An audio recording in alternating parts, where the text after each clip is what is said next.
Welcome back, students. Let us start the second part of supply analysis. In this part, I am going to explain the determinants of supply. Determinants of supply. You understood the meaning of supply in the last part. Now we will see that which factors are responsible for determination of supply. Number one, price of a commodity. Price is an important factor influencing the supply of a commodity. More quantities are supplied at a higher price and less quantities are supplied at a lower price.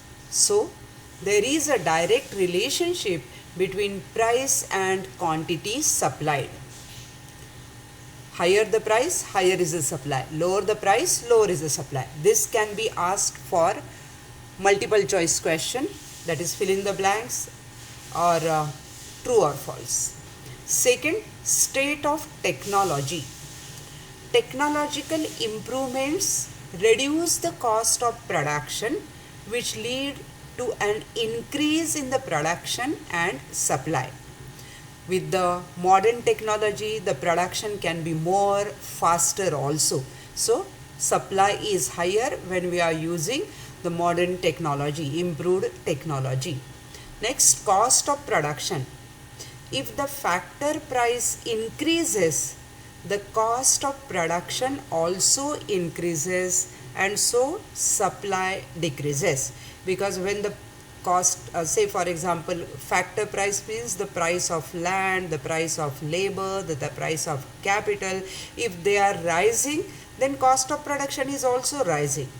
Then definitely supply changes, supply decreases. Next, infrastructural facility. Infrastructure in the form of transport, communication, power supply, etc. influences the production process and supply. Shortage of these facilities decrease in supply and vice versa.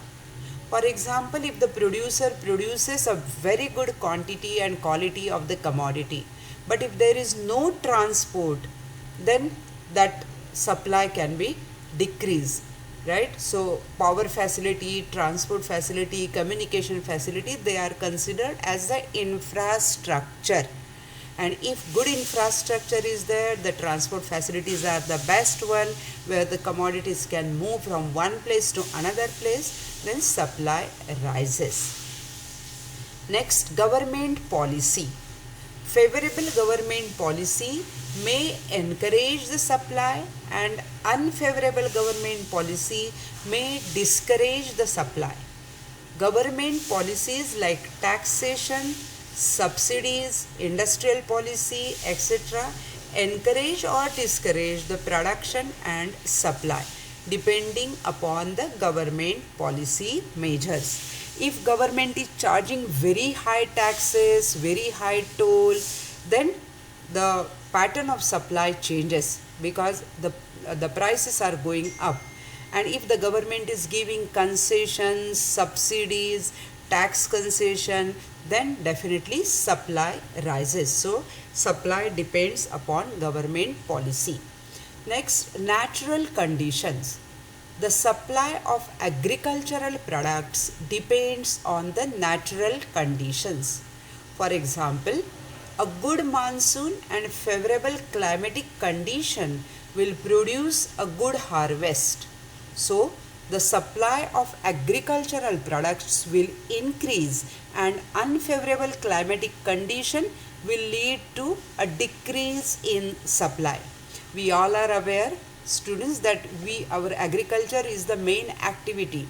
Nearly 70% population still depends directly or indirectly on agriculture. And the nature of agriculture is like it is totally depending upon the monsoon. If the good monsoon is there and climatic conditions are good, then production is more. So supply is more. That means the production depends upon the natural conditions. Next, future expectations about price. If the prices are expected to rise in the near future, the producer may withhold the stock. This will reduce the supply and vice versa. For example, if the producer thinks that next week the price of the commodity is rising, it's going to rise, then he will not change his stock into supply now. He will wait for the higher price. But if he thinks that next week the price of the commodity is going to fall, then this week he will definitely supply more. He will finish his stock. So future expectations about price is also responsible for the change in supply. And the last, other factors. In this we include the nature of the market, relative prices of other goods, export and imports, industrial relations, availability of factors of production, etc.